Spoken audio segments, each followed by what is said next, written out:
So if you're new here, hi.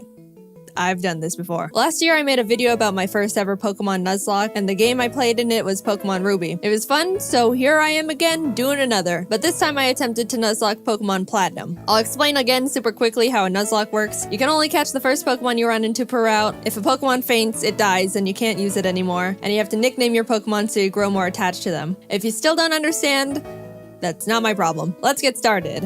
Hoo boy. This was my Pokemon Platinum Nuzlocke. Pokemon! So my friend and neighbor Barry is practically dragging me all over the place with his hyperactive squirrel brain, frantically trying to get a Pokemon as soon as possible from this Professor Rowan he saw on TV. He drags me out to Route 201 and is about to leap into the tall grass when, hold it!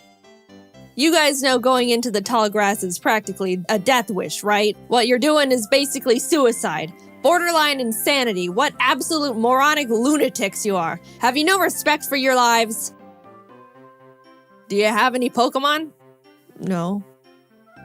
Do you want some? And like that, I have a Turtwig. I named him Turt and immediately used him to bash in Barry's Chimchar. I was making my way through the routes, but right as I was about to nab the Shinx I found on 202... Don't kill it. No!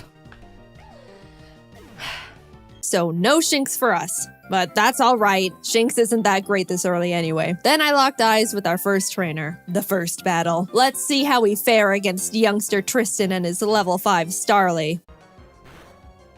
Oh my god! So in the first trainer battle I ever fought, I almost immediately lose my starter to a critical hit.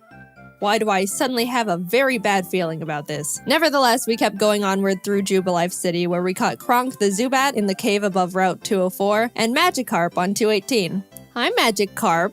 Your name is Puppy. Just outside the city, Barry runs up and demands another battle, so I happily bash in his Chimchar again, and his Starly too. I kept on my way, eventually arriving in Orberg City, and nervously challenged Rourke. I was terrified of his Cranidos, but Turt landed a crit Razor Leaf and one-shot it before it could even do anything. So that's badge number 1 for us. I made it to Floroma Town and was really excited because if you didn't know, outside the Valley Woodworks you can find Shellos. And if you didn't know, again, I love Shellos. I ran straight to the grass to get my Shellos encounter, and... I'm not gonna pass up an encounter, so I very depressingly caught the Shinx and named it Failure to vent my sadness and frustration over not getting a slug. While there, we found Team Galactic messing around, stealing electricity, and this little girl's dad. So I beat up the grunt guarding the door, broke in, beat up the grunts in the building until Turt evolved, then found Galactic Commander Mars at the end of the corridor, who I was scared of because she's got a fat cat that hits like a semi-truck. But I had a plan. Back in the Orberg Mines, I caught Dwayne the Onyx, and I brought him to the fight because in case things got dicey, I would switch him in to buy time and heal up my other Pokemon. Basically, Dwayne was death fodder. Turt took out Mars's Zubat, and when Perugly came out, Kronk plucked off the Oranberry it was holding. But she got hit pretty hard in the process, and since Turt needed a bit of healing before he could get back into it... Dwayne can take a scratch. Look at that. Dwayne is fine. He's fine, guys. Don't pull the sad nose for Dwayne. Dwayne's fine. Don't worry about him. Don't worry about him. Oh my god! Dude!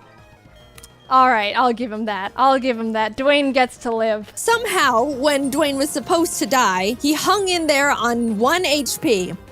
And you know what? I respected the hell out of him for it. I let Dwayne live and Turt was able to take out the Perugly. What a legend.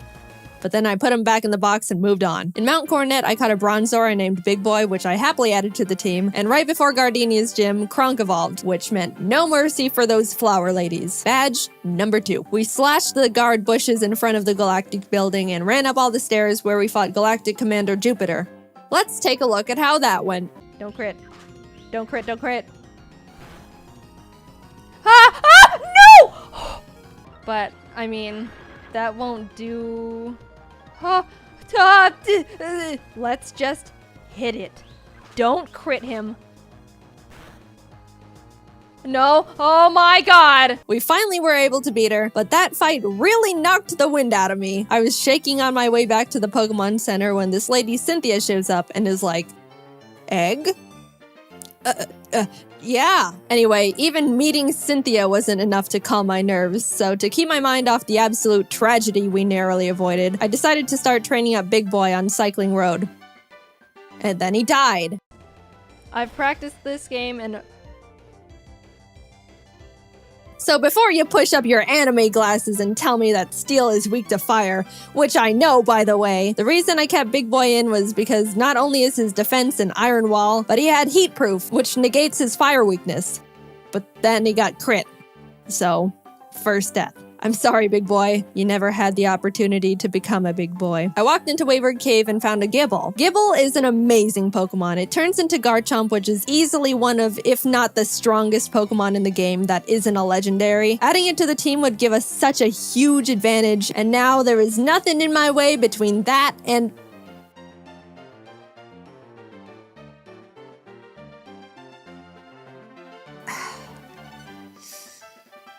And we're moving on. We arrived in Hearthome City where I caught DeVito the Ralts, Kronk and Puppy evolved, we had a clean win against Fantina, and some lady gave us an Eevee I named Milk. Things were starting to look better now. I was leveling up DeVito against trainers, and when fighting this lovey-dovey couple...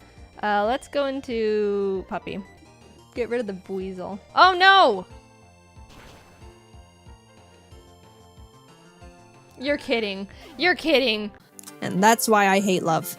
In came Shrimp the Scyther I caught on Route 210. Some good news, on Route 213, I finally found a Shellos. I named it Squoop, and I loved it. I loved it so much. I know you're not supposed to have a favorite child, but Squoop was my favorite child, and I wasn't apologetic about it. I trained it up, and now we got a Gastrodon. Turt ended up evolving too, so together with Kronk and Squoop, Maylene was defeated, and badge number 4 was secured. Outside of Pastoria City, I caught a Quagsire named Lol, but when I went to get my Great Marsh encounter, I was trying to get a Yanma and accidentally threw a ball at a Wooper. So now we've got Lol and Oops in the box. Then I swept Crasher Wake with Milk, who is now a Jolteon, with the TM Thunder I bought literally next door. I walked out of the gym and...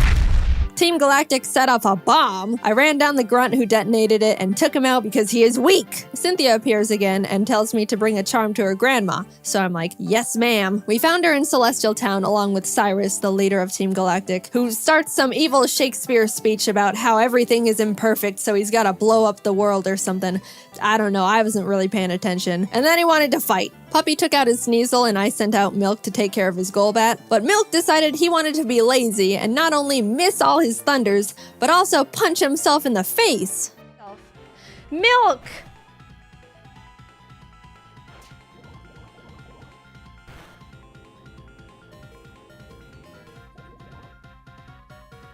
You can't be doing this. Kronk came out and killed the Golbat because Milk was being difficult, but I gave him a second chance and he took out the Murkrow. Anyway, here's your dusty charm. I went out and caught a Magnemite named C, then arrived in Canalave City where we barged into Byron's gym and demolished his team with Squoop and Turd. Then Team Galactic sets off another bomb, this time at Lake Valor. So Barry, Professor Rowan's assistant Lucas, and I split up to check on the lakes. As I'm strolling past all the flopping Magikarp, I run into Galactic Commander Saturn, who we swept the floor with. After that, we headed over to Lake Verity where we did the exact same with Mars. There was a part where Turd got crit and almost died. Oh god. Oh god. But we're fine, he's fine. Finally, we had to go check up on Barry at Lake Acuity, and after trekking through 6 feet of snow for like a mile, we get there to find Barry at the top of a cliff like, ha ha ha, you can't climb rocks. Come back when you can climb rocks, loser.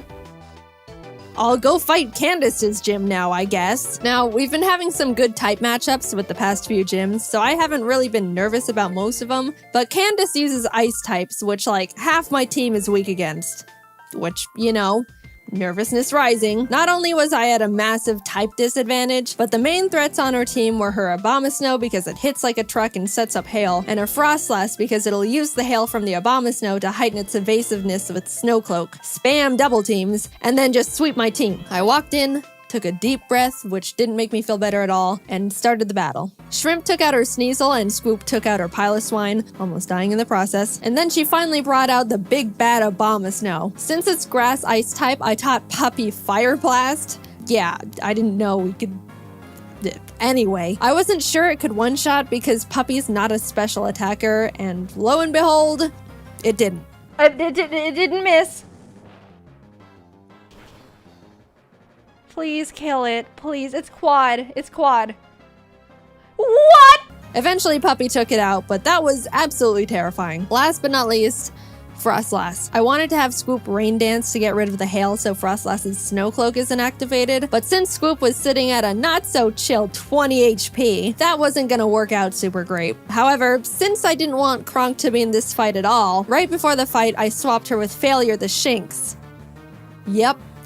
Sorry, little guy. Failure looked up at the looming death that was Frostlass in front of her, and as I healed up Swoop, Failure was killed in its blizzard. It's really unfortunate we had to resort to it, but I give Failure a salute for stepping up and surrendering its life to the team. Swoop came out, got off the rain dance, and after a close battle, was able to pull through. We won, but it wasn't without sacrifice. We had a moment of silence for Failure, the true MVP of the fight.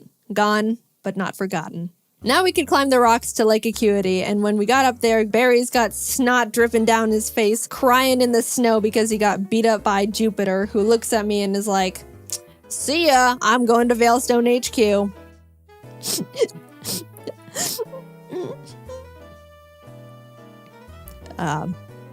I'm gonna go to Veilstone. We start running through the base trying to find Cyrus, but when fighting this scientist... Psychic. Porygon 2 freaks me out. It is way too powerful, way too bulky, and it's way too weird. I do like Porygon 2 though. I would like a plush of Porygon 2. Very cute. What? What? What? What? No! No! Scoop! We lost Scoop! I wasn't okay. Kurt came out and curb stomped the Porygon 2 out of vengeance, but to put it lightly, I wasn't taking that too well. My heart is breaking. I'm like actually sad. But life doesn't stop when your dog dies, so I had to keep trucking and brought Lol the Quagsire to the team. With an intense, blood-curdling thirst for revenge, I stormed into Cyrus's room. Fight! Shrimp and Milk took out his team in no time. I snatched his Master Ball and used his teleport pad to enter the basement where Mesprit, Azelf, and Uxie are all being held captive.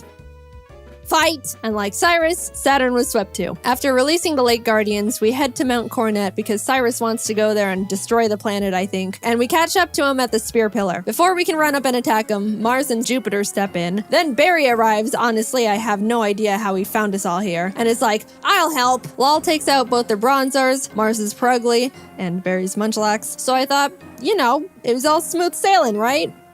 Well... Wow, Barry. Really doing a lot for the team, aren't ya? Oh my god, no, it has Giga Drain? No.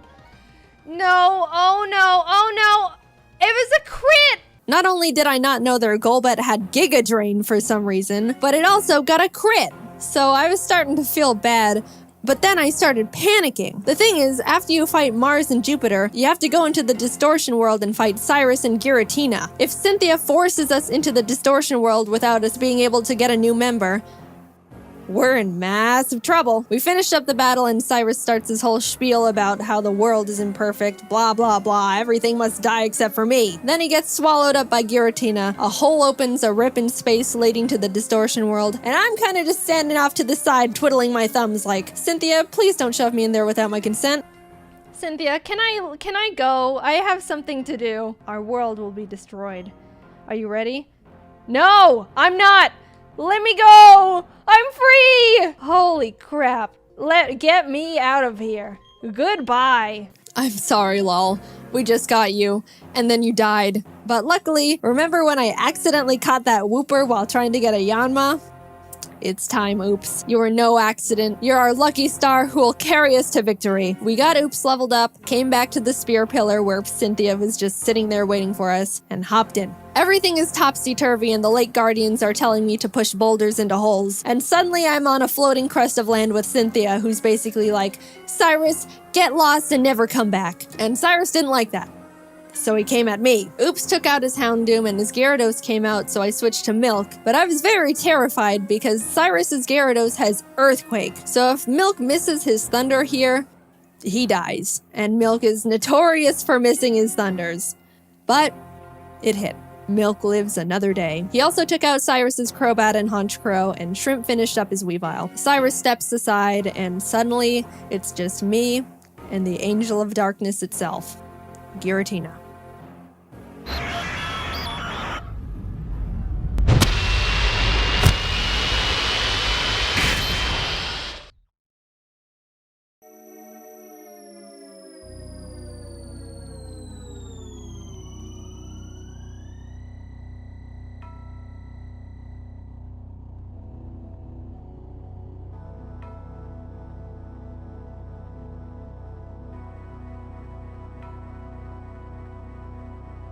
I threw the Master Ball, and like that, it was over. I saved the world. Now to get back to my gym badges. I arrived at Sunyshore City and started making my way through Volkner's gym. I know he's the 8th gym leader and he's supposed to be tough, and apparently he's depressed because everyone who challenges him isn't good enough and he's bored. But I wasn't concerned. We have Oops, and none of his Pokemon can do anything about it. It's not like they have Giga Drain or anything, right? They didn't, I checked. Oops was just Earthquake and everything, and at the end, I'll admit, I got a bit scared. Okay, don't crit. If you crit Giga Impact, that would be really holy. But it's all good. We're all good. And with that, off to Victory Road we went, where we caught ourselves a Gabite I named Flakes. Would have been nice to have one, I don't know, near the beginning of the game, say, in Wayward Cave, you know. But whatever. Better late than never. It's good to have just in case something goes horribly wrong out of nowhere. Flakes is base 60. Yeah, it is. It's an amazing... Whoa, whoa, whoa, whoa, whoa, whoa. No! You're kidding. Oh dear. And that's the straw that broke the camel's back. After Puppy died, I stepped back and decided the team we go into the Elite Four with needs to be the best possible team we can build. The Elite Four here goes pretty hard, so I couldn't go in willy-nilly just hoping for the best. After literally a few hours of calculations and research, I settled on a team I thought would give us the highest possibility of winning. I added Flakes to the team in place of Puppy, and with a heavy heart, left Milk and Kronk behind as I brought C the now Magnezone and Colgate the Togekiss I hatched from the eggs Cynthia gave me. Even though I was sad to not bring Milk and Kronk into the final battles with us, they won't be forgotten. And it doesn't negate the fact they were such huge assets to the team, and I wouldn't have made it this far without them. I'll see you guys on the other side. I took a step towards the doors of no return, and immediately got interrupted by Barry, who wanted to have one last fight. Anyway...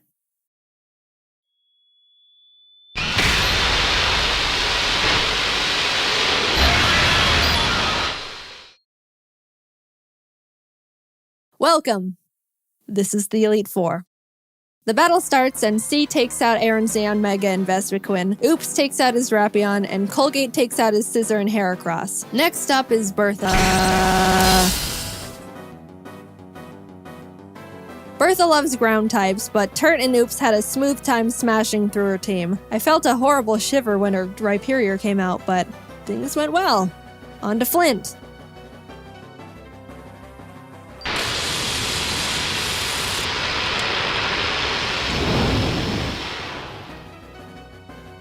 Flint has a pretty scary team, but luckily Oops and Flakes had no trouble plowing through them as well. And with that, we're on to the last member, Lucian. Now, Shrimp hasn't had much time to shine in these fights so far, so I decided I wanted to let her go all out. She set up sword stances and bullet punched everything. Proud of you, Shrimp. And suddenly, I'm at the entrance to the champion. The trainer who's been known to crush dreams in a single battle, and many still fear to this day. I took a deep breath. Things are going surprisingly well, and I don't know how to feel about it. But I looked up, and there she was. At this moment, I have only one last objective. Defeat Cynthia.